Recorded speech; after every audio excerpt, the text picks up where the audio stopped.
Hello everyone, today you have joined the DT Creative Elk YouTube channel. How to split the screen in Windows 11.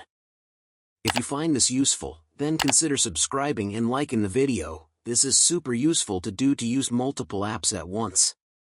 First of all, make sure the apps you want to do this with are open, and I'm covering a couple of different ways you can do this.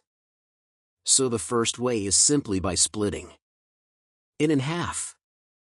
So all you need to do is go and open up the app you want to do this with. Click on this Windows Start key and the left or right arrow key, and you can then go and choose the app you want to go and do this with, like so.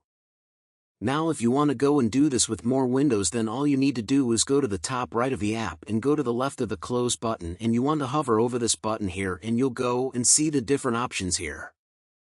So you can go and choose to allow you, like for example, I might go for this 3 option here. I can then have one app here and another down here. Is that simple? If you found this useful, then leave a like.